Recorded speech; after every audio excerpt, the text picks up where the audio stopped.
Sou a tia Angélica, professora do terceiro ano. E na nossa aula de hoje falaremos sobre a construção social do Brasil e a sua diversidade. Quando os portugueses chegaram ao Brasil, em 1500, eles encontraram os primeiros habitantes do nosso país, que foram os índios. E qual é o nome do nosso país mesmo? Muito bem, Brasil. Os portugueses não chegaram sozinhos. Eles trouxeram os escravos de origem africana. A cultura brasileira ela é formada pela junção de três grandes grupos étnicos, que é a europeia, que são os portugueses, a africanas, que são os escravos, e os indígenas, que são os índios. Por isso o Brasil é um país miscigenado, devido a essa mistura entre povos, raças e etnias. Os negros africanos compõem o grupo dos povos que foram trazidos à força da África e que aqui foram escravizados. Eles sustentaram a economia do país durante vários anos por meio de seu trabalho forçado. Quando os portugueses chegaram ao Brasil, existia uma variedade de etnias, de povos indígenas, com suas tradições, religiões, costumes e outros elementos que as diferenciavam uma das outras. Segundo o IBGE, o Instituto Brasileiro de Geografia e Estatística no Brasil, tinha cerca de 305 etnias quando os portugueses chegaram aqui e que falavam 270 idiomas. O que é isso? Línguas. Com a invasão dos europeus, boa parte dos grupos indígenas foram dizimadas. O que é isso, tia, ser dizimado? Foram mortos, de maneira que suas etnias, suas tradições, sua cultura, seus costumes se perderam. Além dos portugueses que vieram para o Brasil, também tivemos os grupos de franceses, holandeses, italianos, espanhóis, alemães, árabes, japoneses e outros que deixaram fortes influências, tanto na cultura quanto no costume do nosso país. É importante relatar que o nosso país é um país miscigenado, é uma mistura de diversos povos, de diversas etnias que deu origem à população e que até hoje guardam características físicas e também culturais de suas etnias passadas. Da miscigenação entre brancos e negros originou os chamados mulatos. Da mistura de índios e brancos surgiram os mamelucos. E da mistura entre índios e negros deu origem aos cafusos. Por exemplo, em nossos dias carregamos em nossa língua comida, costumes que não são de hoje, mas que são de origem desses grupos lá da época da colonização do Brasil. Vamos conhecer um pouquinho? Por exemplo, a cultura europeia é uma das principais fornecedoras de elementos culturais para o Brasil. Foram os portugueses que mais migraram, que mais vieram para o país.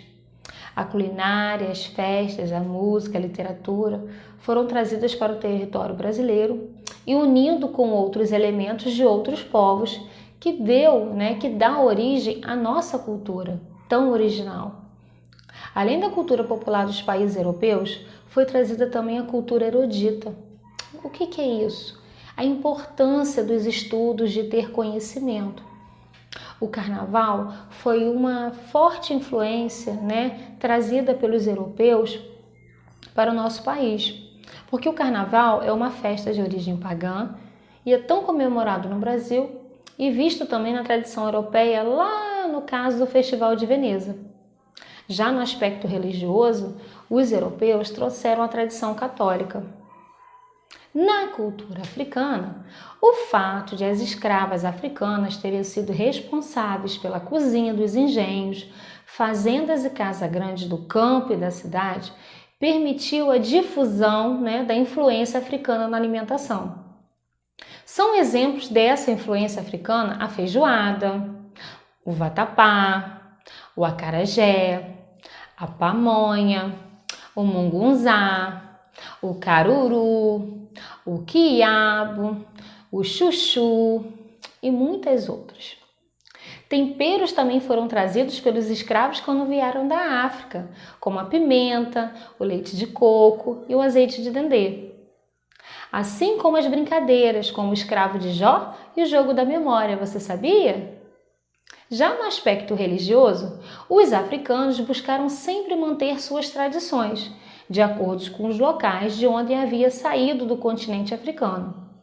São exemplos de participação religiosa africana o candomblé, a umbanda, a quimbanda e o catimbó.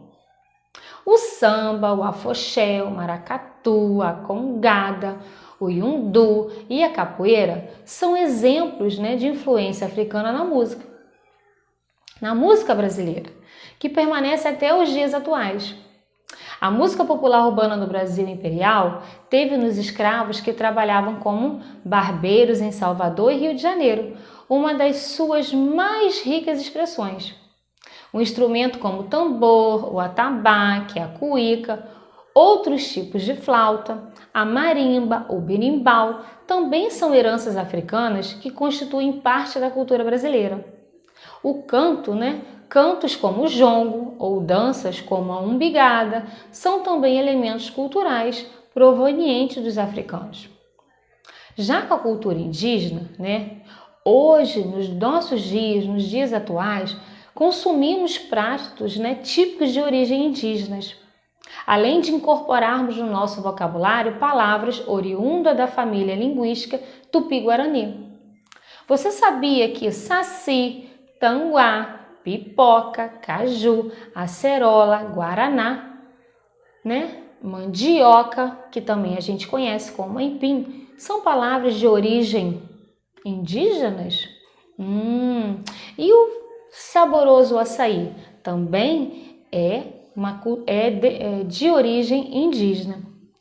Além desse hábito alimentar, e de dar nomes a essas frutas, a essas verduras, a esses legumes, aos lugares, às pessoas, ao folclore, além desse hábito alimentar que desenvolvemos comendo esses frutos, a mandioca e o peixe, eles nasceram muito antes, da chegada dos portugueses aqui. Essa cultura indígena já estava enraizada, eles não sofreram influência nem dos africanos e nem dos portugueses com relação à comida, a essas nomenclaturas. Devemos tomar como exemplo os índios, que só retiram da natureza o que irão consumir e jamais desperdiçar. A cultura do nosso povo é muito rica e precisa ser valorizada. Mas além da valorização, devemos primeiramente respeitar uns aos outros.